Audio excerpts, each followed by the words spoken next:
सचमुच एक माने आम आदमी की ज़िंदगी कैसे होती है उससे रूबरू हुआ, क्योंकि देखिए यहाँ पे बैठ के बहुत सारी चीज़ें नहीं समझ में आती है, तो वो देखने को मिला। सबसे बड़ा जो समस्या अभी जो मुझे लगता है वो तो यही है कि सबको रोजी रोटी मिले, रोज़गार मिले, ताकि जिस रफ्तार से पूरा दुनिया देश आगे बढ़ा उस रफ्तार से हम बिहारियों को भी आगे बढ़ने का मौका मिले। आप किसी को 2 पैसा दे के ना उसको अमीर नहीं बना सकते हैं, आप उसको 2 पैसा कमाने का तरीका अगर सिखा दें तो किसानों में कि जो पुराना अब चावल दाल का खेती से कोई किसान, क्योंकि मैंने खुद भी किसानी की है, मेरे पास कुछ ज़मीन है, तो मैंने यही देखा है कि किसानी करना इतना आसान नहीं है। मैंने एक बार कोशिश किया था। नमस्कार, मैं शंभू प्रसाद अभय आप सबों के बीच एक बार पुनः एक अति महत्वपूर्ण व्यक्तित्व के साथ हाजिर हुआ हूँ। आज मैं जिस व्यक्ति के साथ आप सबों के बीच हाजिर हुआ हूँ वह व्यक्ति किसी परिचय के मोहताज नहीं है। पूरा बिहार और पूर्वांचल में इनके नाम का डंका बजता है। वह क्षेत्र चिकित्सा का हो, समाज सेवा का हो, राजनीति का हो, आप जिधर जाएंगे उधर इस चेहरा और इस व्यक्तित्व की चर्चा लोग बड़े आदर और भाव के साथ करते हैं। आज मेरे साथ मौजूद हैं सिवान के बहुचर्चित साईं मल्टीपल हॉस्पिटल के चेयरमैन, सिवान विधानसभा क्षेत्र के पूर्व प्रत्याशी, उत्तर बिहार के बहुचर्चित समाजसेवी और हड्डी एवं नस के प्रसिद्ध चिकित्सक डॉक्टर रामेश्वर कुमार सिंह जी। आज हम इनके साथ मौजूद हैं और इनसे राजनीति के क्षेत्र में, समाज सेवा के क्षेत्र में, चिकित्सा के क्षेत्र में विभिन्न बिंदुओं पर चर्चा करेंगे और कुछ मौसमी बीमारियों के बारे में भी इनसे चर्चा किया जाएगा। बहुत बहुत स्वागत है सर आपका मेरे इस चैनल में। धन्यवाद। और आपके सारे चर्चा पहले राजनीति से करते हैं। आपके राजनीतिक प्रतिद्वंदी, किसी ज़माने में आप उनके साथ विधानसभा का चुनाव एक प्रतिद्वंदी के रूप में लड़े थे, और बिहारी चौधरी जी आज वे विधानसभा के अध्यक्ष के पद पे सुशोभित हैं। क्या कहेंगे आप, कितनी शुभकामना और बधाई दे रहे हैं आप उनको? मैं उनको दिल से उनको उनके इस सफलता के लिए खुश भी हूँ और उनको शुभकामना भी देता हूँ कि उनको इतनी बड़ी जवाबदारी मिली है, उसमें वो और नाम कमाए। ऐसे भी वो उनका बहुत ही नाम प्रतिष्ठा सभी लोगों के दिल में है। क्या उम्मीद है आपको चौधरी जी से सिवान के लिए? उनसे कहीं ना कहीं सिवान जो अभी तक एक कहीं ना कहीं एक नेतृत्व का अभाव, चाहे इसका जो रिप्रेजेंटेशन सेंटर में कहें पटना में सही ढंग से जो नहीं हो रहा था, तो उसका लाभ तो ज़रूर मिलेगा उनके सभापति बनने से। क्या अभी आप किसी राजनीतिक दल से आपका ताल्लुकात है या फिर नॉर्मल है? अभी तो हम किसी पार्टी से अभी नहीं जुड़े हुए हैं, लेकिन अभी जो हम जिस पार्टी से थे अभी हम जुड़े किसी पार्टी से नहीं है। भविष्य में क्या योजना है? अभी जन स्वराज से आपका नाता देख रहे हैं कि अखबारों में देख रहे हैं जन स्वराज के साथ लगे हुए हैं, क्या कार्यक्रम है आगे? सर भी आए थे, प्रशांत किशोर सर से भी मैं मिला भी था वहाँ पर पटना पे जाके, और सर के विचारों से कहीं ना कहीं प्रभावित है। मन में तो यही इच्छा रहती है हमारी भी और शुरू से भी कि बिहार में एक अच्छा एटमॉस्फेयर बनना चाहिए, ताकि जिस रफ्तार से पूरा दुनिया देश आगे बढ़ा उस रफ्तार से हम बिहारियों को भी आगे बढ़ने का मौका मिले। और इसी तहत एक मेन समस्या हम लोग के यहाँ रोज़गार की है, और मुझे लगता है कि जो पुरानी जो भी ढांचा व्यवस्था है उसमें वो चीज़ें संभव नहीं है, और इसीलिए मैं तलाश करते रहता हूँ। अभी भी मैं कहीं एक जगह स्टेबल तो नहीं मैं कह सकता हूँ अपने आप को, लेकिन जहाँ पे कुछ अच्छाई देखता है मेरा झुकाव उधर होता है। विगत विधानसभा के चुनाव में आप डोर टू डोर गए, गली गली और मोहल्ले मोहल्ले आपने पद यात्रा की, एक एक व्यक्ति से मिलने का प्रयास किया, मोहल्लों तक गए, झुग्गी झोपड़ियों तक गए, गरीबों से बात की, मजदूरों से आपने बात की। आपको क्या लगा कि सबसे बड़ा समस्या आज क्या है जनता के बीच? मुझे देखिए उस वक्त घूमा मैंने बहुत शिद्दत से, 1 महीना ही हम लोगों ने वर्क किया, लेकिन बड़ा शिद्दत से और बड़ा मज़ा भी आया। कितना लोग कहते हैं डॉक्टर साहब आपने एक गलत डिसीजन लिया है, आपको नहीं करना चाहिए था, लेकिन मुझे उस चीज़ों पे कभी पछतावा नहीं है। मुझे बहुत कुछ सीखने को मिला। सचमुच एक माने आम आदमी की ज़िंदगी कैसे होती है उससे रूबरू हुआ, क्योंकि देखिए यहाँ पे बैठ के बहुत सारी चीज़ें नहीं समझ में आती है, तो वो देखने को मिला। सबसे बड़ा जो समस्या अभी जो मुझे लगता है वो तो यही है कि सबको रोजी रोटी मिले, रोज़गार मिले, और रोज़गार की समस्या सबसे बड़ी समस्या है। अगर रोज़गार की समस्या हो जाए, क्या समाधान हो जाए, तो लगभग बाकी भी बहुत सारी समस्याएं हैं उसका समाधान अपने आप ही हो जाता है। नवनिर्वाचित विधानसभा का अध्यक्ष से रोजगार के क्षेत्र में आप क्या उम्मीद पाल के बैठे हैं? सर से मेरा रिक्वेस्ट रहेगा कि अगर सर थोड़ा सा भी इनिशिएटिव लें, क्योंकि वो आदमी बहुत ही सुलझे आदमी है और सबके लिए हैं, तो कम से कम अगर छोटे मोटे भी 50-100 उद्योग अगर लग जाते हैं सिवान में, तो ये बहुत बड़ी उपलब्धि होगी। अगर 100 उद्योग लगते हैं तो 100 में एक जगह तो 500 लोगों को रोज़गार मिलता है, और ये एक लंबा चीज़, एक लंबे समय के लिए रहता है, जो बिना सरकार पे किसी तरह का दबाव चाहे उसका उस पर बोझ पड़े, लोगों के लिए एक रोज़गार का। उद्योग के क्षेत्र में कभी सिवान ख्याति लब था। सिवान में लोग बताते हैं कि आधा दर्जन से ज़्यादा चीनी मिल और विभिन्न प्रकार के कारखाने थे, आज सब बंद पड़े हुए हैं। हाँ, ये तो समस्या है, अभी तो बहुत दिनों से समस्या है, लगभग 15-20 साल से, मैं 12-13 साल हो गए, उसके पहले से सब बंद है। तो ये चीज़ें अब शुरू होनी चाहिए अब इसकी, क्योंकि अब समाज की भी उसको ज़रूरत है, हर वक्त की समाज की अलग। अभी कोई भी अगर राजनेता चाहे राजनीतिक फील्ड में कुछ अच्छा करना चाहता है, तो मुझे लगता है कि उद्योग और रोज़गार के लिए ही वर्क करेगा, तो उसकी पहचान चाहे उसकी आइडेंटिटी बन पाएगी। तो सबको मिलकर प्रयास करना चाहिए, और अभी ये हाई टाइम है, जनता की भी यही डिमांड है। जो जितना मुझे समझ है जितना लोगों की, उस हिसाब से। और सरकारी विद्यालयों में शिक्षा की व्यवस्था बिल्कुल लचर हो गई है। शिक्षक समय से न तो आते हैं न समय तक रहते हैं। जब शिक्षक नहीं रहते हैं तो लोग बच्चों को निजी विद्यालयों में भेजते हैं। सबसे बड़ी समस्या है कि अमीर तो अपने बच्चों को निजी विद्यालयों में दाखिला दिलवा देते हैं, लेकिन जो कमज़ोर तबके के लोग हैं, मजदूर किस्म के लोग हैं, जो हैंड टू माउथ है, सुबह से शाम तक काम करते हैं और शाम में चूल्हे जलते हैं, अगर दिन में काम नहीं करेंगे तो चूल्हे नहीं जल पाएंगे, वैसे लोगों के बच्चे आज शिक्षा से वंचित रह जा रहे हैं। इस पर क्या कहेंगे आप? देखिए, शिक्षा तो माने बिल्कुल बेसिक नीड है, और मुझे लगता है कि हर तरह की सरकारें अपने अपने स्तर से कोशिश करती हैं, लेकिन अभी भी बहुत कुछ करने के लिए। जब हम फील्ड में घूम रहे थे उस वक्त मैंने देखा कि बहुत सारे गांव में आज भी प्राइमरी स्कूल नहीं है, हाई स्कूल तो छत नहीं है, इस तरह से बिल्डिंग नहीं है प्रॉपर ढंग से।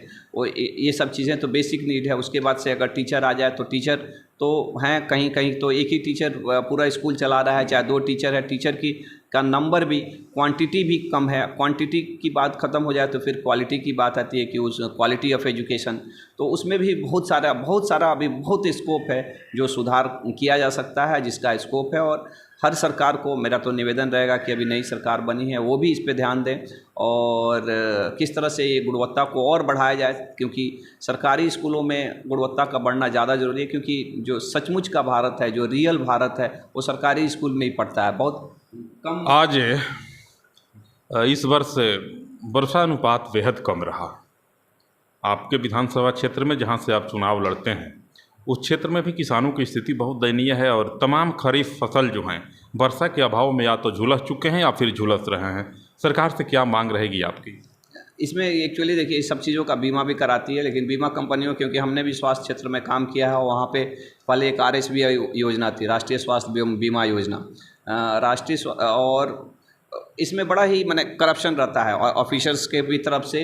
और एक्चुअली करप्शन किस तरह रहता है कि इंश्योरेंस कंपनी तो पैसा ले लेती है, लेकिन मुआवजा देती नहीं है। जैसे हमने देखा कि जब हॉस्पिटल सेक्टर में जब हम लोग काम करने लगे, तो बड़ा ही माने इंश्योरेंस कंपनी छोटी मोटी कंपनी नहीं रहती, वो बहुत बड़ा लोग रहता है। कोई भी इंश्योरेंस कंपनी खोलने के लिए शायद मैंने जो मुझे नॉलेज है 10,000 करोड़ रुपया सरकार के पास सिक्योरिटी रखना पड़ता है। 10,000 करोड़ किसके पास होगा? हमको तो नहीं लगता बिहार में कोई इंसान है। तो ये बहुत बड़ी पार्टी रहती है, और इनको ये प्रॉफिट मेकिंग कंपनी रहती है, इनको किसी तरह फ़ायदा चाहिए। आपका नुकसान हो गया, वो आपका भले फसल का बीमा ली है, लेकिन उसको नुकसान हो जाएगा ना, तो कोई ना दाव पेच लगा के अफसर को इधर उधर करके वो पैसा देती नहीं है। तो इस पर सरकार को थोड़ा सा ये सजग रहना चाहिए। और ये बीमा कंपनी के साथ वैसा उसी में नहीं है। मैंने तो देखा है कि सिंपल आप गाड़ी का भी बीमा करा लीजिए, तो पैसा लेने में आपका माने हवा निकल जाता है। तो ये जो मास इंश्योरेंस जो होता है, जैसे राष्ट्रीय स्वास्थ्य बीमा योजना था, और वही इंश्योरेंस कंपनी की दिन थी कोख कांड, क्योंकि उसने बदनाम किया कि ताकि लोग डर जाए, लोग केस ना करेंगे तो पूरा प्रीमियम हमको मिल जाएगा।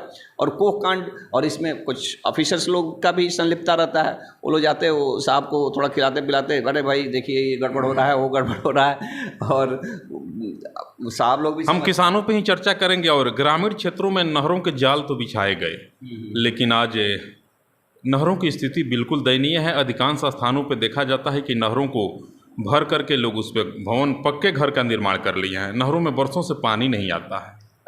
ये भी बात है कि, लेकिन इंक्रोचमेंट वाला जो प्रॉब्लम है, उससे भी ज़्यादा प्रॉब्लम है कि नहरों का भी सफाई करना पड़ता है। वो कितना बार उसमें इतना ना मिट्टी हो जाता है, लेवल हो जाता है कि आप उसको अगर आप सफाई ना करेंगे तो पानी का फ्लो होता भी नहीं है, और कहीं बहुत जगह से क्योंकि जब आप विधानसभा चुनाव लड़ रहे थे और क्षेत्र में जा रहे थे तो आम लोग भले आपको वोट दिए न दिए, ये अलग की बात है, जीत हार तो भाग्य का वह एक कड़ी है, लेकिन लोगों को आपसे बड़ी उम्मीद थी। लोग कह रहे थे कि एक एजुकेटेड व्यक्ति हम लोगों के बीच आया है और लोग आगे भी भविष्य में भी आपसे बहुत आशान्वित हैं। तो नहरों के लिए, किसानों के लिए क्या आपका योजना है? आप तो पुनः जाएंगे मैदान में, क्या योजना बनाए हैं किसानों के लिए, चूँकि किसान हित में काम हो सके? एक किसान एक्चुअली जो मुझे समझ में आता है कि कोई भी सरकारी सिस्टम जो भी है वो सिस्टम तो थोड़ा सुधार होना चाहिए, लेकिन किसानों को भी एम्पावर करना। कोई भी, जब तक आप किसी को 2 पैसा दे के ना उसको अमीर नहीं बना सकते हैं। आप उसको 2 पैसा कमाने का तरीका अगर सिखा दें तो किसानों में कि जो पुराना अब चावल दाल का खेती से कोई किसान, क्योंकि मैंने खुद भी किसानी की है, मेरे पास कुछ ज़मीन है, तो मैंने यही देखा है कि किसानी करना इतना आसान नहीं है। मैंने एक बार कोशिश किया था, लगभग 15-20 हज़ार रुपया साल भर में लगाया और रिटर्न 2-3 हज़ार रुपया आया। तो मुझे लगा कि अरे किसान कैसे करते होंगे, तो कहीं ना कहीं बहुत कुछ मुझे किसानों से सीखने की भी ज़रूरत है। जनता आज नहीं तो कल आपके माथे पे ताज बांधेगी, दिस इज कन्फर्म। लेकिन आपकी योजना क्या है किसानों के लिए? आज नहीं तो कल प्रतिनिधित्व करना है आपको, तो योजना क्या बनाए हैं किसानों के लिए? मेरे दिमाग में यही रहता है किसानों को एम्पावर करना। जो आधुनिक खेती है, अभी बहुत सारे केस हैं जो चावल दाल से अलग हट के, जो जैसे बहुत सारे मेडिसिनल प्लांट की खेती है जिसमें बहुत प्रॉफिटेबल है, बहुत कम जगह पे आप बहुत प्रॉफिटेबल ढंग से आप चावल दाल बेच के किसान की स्थिति हम बहुत ज़्यादा सुधार दें, ऐसा मुझे नहीं लगता है। किसानों को भी उन्नत नया टेक्नोलॉजी, नया चीज़ें, नया क्या चीज़ें हम उगा सकते हैं। और गवर्नमेंट भी, मैंने बात भी किया था एक बार कृषि पर, बहुत तरह से वो लोग चाहते हैं एम्पावर करना, लेकिन लोगों को क्या है ना, वही चावल दाल ये करने वाला, और उससे बहुत ज़्यादा सुधार नहीं हो सकता। तो अगर मुझे मौका मिला ना तो किसानों को मैं किस तरह से कौन सी खेती करें ताकि उनकी आमदनी बढ़े, जिसमें उनका रिटर्न ऑफ इन्वेस्टमेंट, जो हमने जो बोलते हैं कि मैंने 20,000 रुपया लगाया और 2,000 आया, तो इस तरह का चीज़ ना हो। चाहे 20,000 लगाए, अधिकतर हम लोग भी मूलतः किसान ही हैं। तो अभी परसों मैं अपने ससुर जी से बात कर रहा था, तो उनकी कोई प्रॉफिट होता नहीं है। भले ही कहने के लिए 20 बीघा 30 बीघा ज़मीन है, मेहनत करिए उतना करिए, लेकिन लास्ट में उनको अगर बने बच्चा लोग के पास से कुछ पैसा ना आए तो उससे वो अपना, तो ये स्थिति है। तो किसानों को एक उन्नत खेती जिसमें प्रॉफिटेबल खेती हो, उसके बारे में कैसे हम सिखा सकें, किस तरह से जागरूक कर सकें, इसी पे हम वर्क करना चाहेंगे। बाकी जो सिस्टम है उसको भी बेहतर करना, कि अच्छा सिंचाई का व्यवस्था हो, जो मुआवजे मिलते हैं, जो सूखा से, जो बाढ़ से, या जो इंश्योरेंस, जो क्रॉप इंश्योरेंस का जो पैसा हो वो सही ढंग से मिले। अगर सचमुच अगर डैमेज होता है तो किसान का। आइए डॉक्टर रामेश्वर जी, जिस क्षेत्र के लिए पूरे उत्तर भारत में ख्याति प्राप्त किए हैं वह क्षेत्र चिकित्सा का है, और इनका बहुत बड़ा अस्पताल जिसके छत के तले आज हम लोग बैठे हुए हैं और आप सबों के बीच में इनसे वार्तालाप कर रहा हूं, यह है साईं मल्टीपल हॉस्पिटल। बहुत बड़ा अस्पताल है। सारण में इतना बड़ा अस्पताल मेरे समझ से अभी तक नहीं है, और सिवान, गोपालगंज, छपरा, पश्चिमी चंपारण, पूर्वी चंपारण, यहाँ तक कहें कि पूर्वी उत्तर प्रदेश के अधिकांश जिलों के जो मरीज होते हैं यहाँ इलाज के लिए आते हैं। क्या विशेषता है आपके इस अस्पताल में कि पूर्वांचल के अधिकांश जिलों के लोग, गोरखपुर तक के लोग आपके यहाँ ट्रीटमेंट के लिए आते हैं? ऐसी जानकारी हमको मिलती है। आपके व्यवहार को देख के आते हैं कि आपके बेहतर चिकित्सा व्यवस्था को देख के आते हैं? ऐसा भी कहा जाता है कि डॉक्टर साहब से एक बार जो व्यक्ति मिल लेता है वह दर्द से कड़ाह रहा होता है, लेकिन डॉक्टर साहब जिससे एक बार बात कर लेते हैं वह हंसने लगता है। क्या जादू है आप में? देखिए, एक्चुअली ये बात तो बिल्कुल सही है कि डॉक्टरी, हमारा ऐसा मानना है कि डॉक्टरी 100% का जो मेडिकल साइंस है वो 100% का साइंस नहीं है। ऐसा नहीं है कि किसी को हम दवा दे रहे हैं बुखार का, वही दवा एक आदमी को काम करता है, एक आदमी को काम नहीं करता। लेकिन एक चीज़ जो बिल्कुल 100% काम करता है वो है विश्वास। और अधिकतर बीमारियां, मेरा तो ऐसा मानना है 70% बीमारियां, अगर जो मरीज़ हमारे पास आता है वो कोई चीज़ ना मेरे दवा लिखने से ठीक होता है, ना वो अगर मुझ पर उसको विश्वास हो गया तो वो ठीक हो जाता है। लोग कहते हैं कि डॉक्टर साहब जिससे बात कर लेते हैं रोता हुआ भी हंस देता है, क्या खाबी है?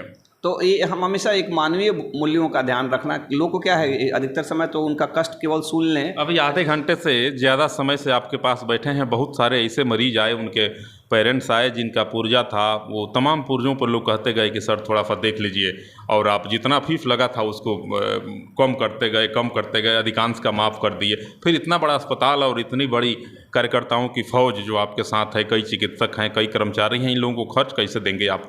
तमाम लोगों का तो आप माफ़े करते जा रहे हैं। नहीं नहीं, ऐसा नहीं है कि सब लोग का माफ़ नहीं कर पाते हैं, और हमारी औकात भी नहीं है। जो भी हम करते हैं मरीज़ के हिस्से ही करते हैं, हिस्से में का ही करते हैं। और मरीज़ आता है तो मेरा ऐसा मानना है हमेशा से कि अगर मरीज़ आ रहा है तो कभी भी नुकसान नहीं होता। हम तो फ्री में भी ऑपरेशन करते हैं तब भी कुछ ना कुछ हमको मिलता ही है एटलीस्ट, क्योंकि हम तो मैंने ऐसा समझते हैं कर्म से ही कुछ भी मिलने वाला है। और सरकार के यहाँ से भी आपके यहाँ कुछ व्यवस्था है, कुछ शाखा खोला गया है, क्या क्या है सर उसमें? एक तो हम लोग के पास आयुष्मान भारत वाला योजना है, जिसमें राष्ट्रीय स्वास्थ्य बीमा योजना, जिसमें क्या उसको बोलते हैं, जिसको मोदी जी वाला वो कार्ड नहीं है, जी। वो कार्ड रहने से हम लोग के यहाँ भर्ती होने पे उसका जो भी बेनिफिट है वो भर्ती होने पे मिलता है, तो वो सब चीज़ें फ्री में हो जाती है। फिर से CAPF एक ये है जिसमें आर्मी के लोग हैं, उनका कार्ड बना हुआ है, तो उसका भी भारत सरकार द्वारा हम लोग के रिकॉग्नाइज है, तो उन लोगों को बेनिफिट उस कार्ड से मिल जाता है। और कुछ कुछ हमारे पास इंश्योरेंस कंपनी है, बहुत सारी इंश्योरेंस कंपनी है, कुछ कुछ नहीं है हम लोग के पास, नहीं भी तो 15-20 इंश्योरेंस कंपनियों से भी हम लोग का इम्पैनल्ड है, क्योंकि हम लोग का यहाँ पे रिकॉग्नाइज हॉस्पिटल है, तो इसलिए बहुत सारी कंपनियों से भी इम्पैनल्ड हॉस्पिटल है, तो उससे भी बेनिफिट मिलता है। और कुछ सचमुच जिसके पास कार्ड और कुछ भी, बहुत सारे ऐसे भी गरीब रहते हैं जिनके पास कार्ड भी नहीं रहता है, तो कोशिश करते हैं कि जो मदद हो सके। बहुत लोगों को तो हम लोग फ्री में भी करते हैं, इस तरह से हम लोग हेल्प करने की कोशिश करते हैं। जी जी। और क्या क्या सुविधा है मल्टीपल इस अस्पताल? एक्चुअली सबसे बड़ा अगर सुविधा कहें ना, जब हम यहाँ पे आए थे, जब हम लोगों ने क्लिनिक शुरू किया था, तो उस वक्त इमरजेंसी सर्विस नाम का कोई, रात एक बार शाम हुआ तो लोग अपना दरवाज़ा बंद कर दिए, फिर खुलता नहीं था, केवल सदर अस्पताल छोड़ के कोई जगह नहीं था। तो हमने तो एक ये चीज़ शुरू किया कि 24/7 आप कभी भी आइएगा, ये दरवाज़ा नीचे वाला बंद नहीं होता, वो कभी बंद हो ही नहीं सकता। मैंने दिखाने के लिए आपको कोई पार भी नहीं करना, रात के 12 बजे, 1 बजे, 2 बजे भी आइएगा तो कोई ना कोई, मैं नहीं मिलूंगा लेकिन कोई ना कोई डॉक्टर वहाँ पे ज़रूर रहेगा। ये एक बहुत बड़ा सुविधा है। आपको उसी वक्त आप चाहेंगे तो एक्सरे भी हो जाता है, अल्ट्रासाउंड भी हो जाता है, जांच भी हो जाता है, सारी सुविधाएं एक छत के हाँ, नीचे है। वो रात के 3 बजे भी हो जाएगी। तो ये एक बेनिफिट होता है। कितना बार सदर अस्पताल से लोग हम लोग के पास पेशेंट भेज देते हैं, इसलिए क्योंकि चले जाइए, अगर टूट गया है, क्योंकि अभी एक्सरे नहीं हो सकता, चाहे जांच नहीं हो सकता, तो वहाँ पे करा लिए, तो ये एक बेनिफिट है। यह बात आप भी मान रहे हैं कि सरकारी अस्पतालों में सुविधा बहुत नगण्य है? देखिए, सुविधाएं तो कहीं ना कहीं, अगर वहाँ पे सुविधाओं की कमी है तभी तो हम लोग चल रहे हैं। हमारे जैसे प्राइवेट हॉस्पिटल्स का स्थान है, तो ये बात तो कहीं, लेकिन अगर मैंने एक चीज़ और भी देखा, मैंने लगभग 1-2 महीना पहले मैं सदर अस्पताल में गया था, एक मास एक्सीडेंट, छत गिर गया था, बहुत सारे लोग एक ही साथ शादी के दिन गिर गए थे, तो ADM सर ने हमको फ़ोन किया कि डॉक्टर साहब आप लोग थोड़ा सा मदद करिए, क्योंकि मास, तो गया मैंने, बहुत चीज़ें मैंने, हाँ, बहुत सारे पॉजिटिव चीज़ें मैंने देखा। जब मैं भी वहाँ पे काम किया हूँ 9 साल पहले, उस वक्त प्लास्टर नहीं मिलता था, प्लास्टर अवेलेबल था, कॉटन बैंडेज नहीं मिलता था, तो ये सब चीज़ें सुधरी हैं, लेकिन उस अनुपात में नहीं सुधरी हैं जितना सुधारनी चाहिए और जितनी ज़रूरत है। तो ऐसा मैं नहीं बोलूँगा कि कुछ चीज़। और आपके यहाँ क्या सुविधा है गरीब और बेसहारा लोगों के लिए? बाकी एक हमारी NGO भी चलती है, सृष्टि करके, वो मेरे वाइफ के नाम से है, वही वो उसकी हेड हैं। तो कोई ऐसा बिल्कुल गरीब आदमी रहता है, तो वो जो भी, अगर हम चैरिटी में कुछ ऑपरेशन करते हैं, चाहे जिससे हम फीस भी कुछ कम किए, तो हम उसी के माध्यम से करते हैं, ताकि एक ट्रांजैक्शन भी दिखता है कि हमारे की ऑर्गेनाइजेशन के थ्रू हुआ, और एक गरीब आदमी को मदद भी मिल जाता है। तो इस, आइए जरा राजनीति पे बात करते हैं। और बिहार में तत्काल एक बार पुनः तख्ता पलट हुआ है, क्या कहेंगे आप? वोट तो मिला था, जनता ने कैसे कैसे वोट दिया और फिर तख्ता पलट हो गई, आप भी भाग्य आजमाए थे, क्या कहेंगे इस पर? देखिए, अब चीज़ें तो हुई है, अब ये बड़ी पार्टियां हैं, जो इस तरह का, ये पहली बार नहीं हुआ है, 2-3 बार ऐसा इस तरह का चीज़ें हो चुका, लेकिन इस तरह की चीज़ें कहीं ना कहीं राजनीतिक एक जो एक रहता है ना, कि एक क्वालिटी और राजनीतिक एक मापदंड की एक गिरावट है। अगर आपको मान लीजिए कि चीज़ें बदलनी है, तो आपको जनता के बीच आके वो चीज़ करना चाहिए, जनता फिर मैंडेट देती है, तो ज़्यादा अच्छा है। लेकिन जो भी है, मेरी तो यही शुभकामना है कि जो भी सरकारें हैं वो अच्छा करे, समाज के लिए करे, बिहार के बेहतर। एक चीज़ बहुत जोरों से विगत एक दशक क्या, तो बहुत पुराना है, लेकिन विगत कुछ वर्षों से यह बड़ी चर्चा में है, भ्रष्टाचार।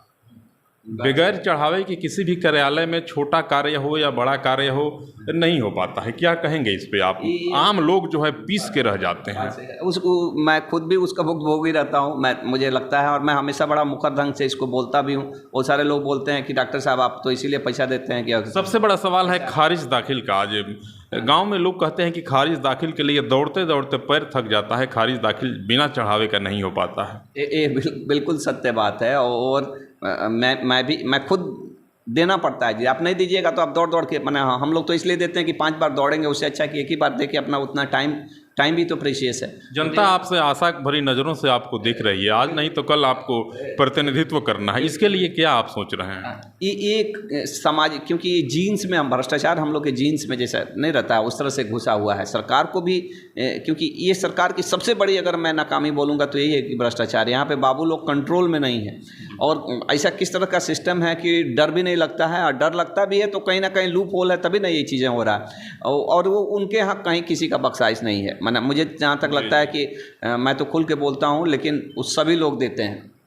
कोई ऐसा नहीं है, अगर कोई ये कहता है कि हमको नहीं देना पड़ता है तो या तो झूठ बोलता है या उसको कभी ज़रूरत ही नहीं पड़ी है। यही चीज़ें हैं। तो इस पर कहीं ना कहीं सिस्टम को और भी प्रोएक्टिव होके, थोड़ा और रिस्पॉन्सिबल होके और अकाउंटेबल होके काम करना पड़ेगा, ताकि एक एक पदाधिकारी की ये छोटी छोटी चीज़ों पे निगरानी रहे। आम आदमी को भी अब जिसे डर भी लगता है कि चल हम जाके कंप्लेन कर देंगे तो और भी हमारा काम नहीं होगा। और कोई ऐसा नहीं है कि कोई इलीगल काम करने के लिए लोग पैसा लेते हैं, लीगल काम करने के लिए पैसा। आपके पेशे से एक सवाल सर, आज 30 जैसे लोग पार कर रहे हैं, घुटनों में दर्द हो जाता है, और हमको लगता है कि अधिकांश लोग जॉइंट पेन से आज परेशान हैं। क्या सुझाव है और क्या संदेश रहेगा वैसे तमाम मरीजों के लिए जो लोग जॉइंट पेन से आज परेशान हैं? देखिए, स्वस्थ रहने के लिए 2 चीज़ें बहुत है। एक तो अच्छा भोजन मिलना चाहिए, और हमारा शरीर जो भगवान ने हमें बनाया है, हम लोग को काम करने के लिए बनाया है। लेकिन अभी जैसे जैसे हम लोग प्रोग्रेस कर रहे हैं ना, उसमें सबसे चीज़ काम कम होते जा रहा है। Exercise, physical activity.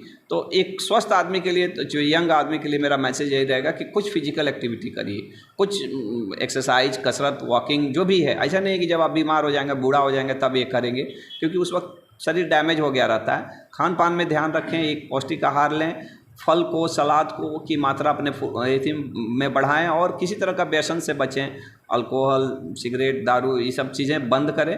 अगर इसका ध्यान रखें तो अच्छा रहता है। आपको सब चीज़ों के लिए अच्छा रहता है, ज्वाइंट के लिए भी अच्छा रहता है। लेकिन एक बार अगर आपको अब घुटने में तकलीफ शुरू हो गई, ज्वाइंट में तकलीफ शुरू हो गई, तो कुछ प्रिकॉशंस भी रखना पड़ता है, कुछ एक्सरसाइज भी करना पड़ता है। क्योंकि एक्सरसाइज और प्रिकॉशंस रखना ही खास करके घुटने के मरीजों के लिए मेन इलाज रहता है। अदरवाइज आप दवाई खाएंगे, अच्छा लगेगा, छोड़ देंगे, फिर से कष्ट होता, बार बार कष्ट होता। हम कितना बार बताते भी हैं एक्सरसाइज करिए, लेकिन मरीज के लिए भी ना दवाई खाना ज़्यादा आसान रहता है। उसको कुछ बोलिए कि ये ना करिए, वो लोग नहीं करना चाहते हैं। और दुनिया में सब चीज़ क्या, मेरा ऐसा तो मानना है, कोई भी चीज़ दवाई खा के ठीक नहीं होता। आपका अगर वो आहार माने क्या खा रहे हैं, और विहार माने कैसे आप आचरण कर रहे हैं, वो ठीक नहीं रहेगा तो आप केवल घुटने का ही नहीं, कमर का तकलीफ, हार्ट का तकलीफ, ब्लड प्रेशर, शुगर, ये सब चीज़ों में ये बहुत इंपॉर्टेंट है। तो अपने आहार विहार को अच्छा रखिए, और इसी से हम सभी स्वस्थ रह सकते हैं। एक स्वस्थ आदमी को भी स्वस्थ रखने के लिए ज़रूरी है, और जो एक बीमार है उनके लिए भी ये ज़रूरी है, ताकि वो बीमारी का प्रकोप ना बढ़े, और इस तरह से ना बढ़े कि उन्हें दूसरे पर निर्भर हो जाना पड़े। चाहे आपके ज़िले में आधा दर्जन आयुर्वेदिक औषधालय अस्पताल हैं, जो जिला परिषद सिवान के द्वारा संचालित होता है। तमाम अस्पतालों में ताले लटके हुए हैं, कभी चिकित्सक जाते हैं, कभी नहीं जाते हैं। इस पर क्या कहेंगे आप? ये चीज़ें तो गलत है, और ये कहीं ना कहीं ये आयुर्वेद मैं तो वो जो डॉक्टर वहाँ पोस्टेड हैं, वो अपने पैथी के रिस्पेक्ट के लिए भी उनको जाना चाहिए, क्योंकि उनकी पैथी का रिकॉग्निशन घट रहा है। अगर आप जाके वो क्लिनिक खोलेंगे, वहाँ पे बैठेंगे, तो आपकी पैथी का भी तो एक स्टेटस बढ़ता है ना, कि भाई यार किसी को मालूम भी नहीं है जी, मैं आपको बता रहा हूँ, आप बता रहे हैं 6 ना 7 जो भी है यहाँ पे। आप हमारे सिवान में मुझे जहाँ तक विश्वास है 99% लोगों को मालूम भी नहीं होगा। क्यों? क्योंकि वहाँ कोई सर्विस नहीं मिलता है, तो कैसे मालूम होगा? तो अगर सर्विस देंगे तो लोग को भी मालूम होगा, आपकी पैथी का भी मालूम, आपका प्रैक्टिस भी बढ़ता है जी। हम लोग का प्रैक्टिस 1 साल 1.5 साल में जम गया, केवल सदर अस्पताल की देन है। आप अगर सरकारी अस्पताल में जो भी काम कर रहे हैं, मेरा उनसे रिक्वेस्ट है कि इसको अपॉर्चुनिटी की जैसा यूज करिए। ये मौका है आपके लिए अपने आप को प्रूव करने के लिए, अपने आप को दिखाने के लिए। अगर आप वहाँ अच्छा कर रहे हैं तो कल के दिन आप प्राइवेट प्रैक्टिस भी करिएगा ना, तो उसका अच्छा प्रभाव पड़ेगा। आपको एक मौका है सेवा करने के लिए, अपने हुनर को दिखाने के लिए आपको एक रंगमंच मिला हुआ है, उसको यूज करें। और सरकारों से भी जो सिस्टम है उनसे भी रिक्वेस्ट करेंगे कि अगर वो नहीं कर रहे हैं तो आप तो अपना ध्यान रखिए भाई, सैलरी खाली दे देने से नहीं ना होता है, तो मॉनिटरिंग भी होना चाहिए।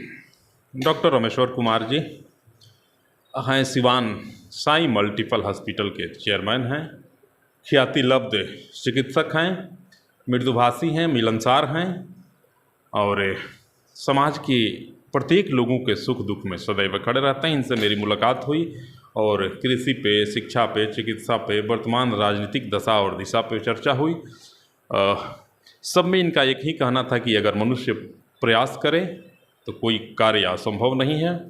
शिक्षा के क्षेत्र में भी, चिकित्सा के क्षेत्र में भी प्रशासनिक पदाधिकारियों को, जनप्रतिनिधियों को और आम लोगों को एक साथ तालमेल मिलाकर के, कदम से कदम मिलाकर के आगे बढ़ना होगा, तभी जाकर के मूलभूत परिवर्तन संभव हो सकेगा। सहयोगी अमित कुमार सिंह के साथ डॉक्टर रामेश्वर कुमार सिंह और मैं शंभू प्रसाद अभय।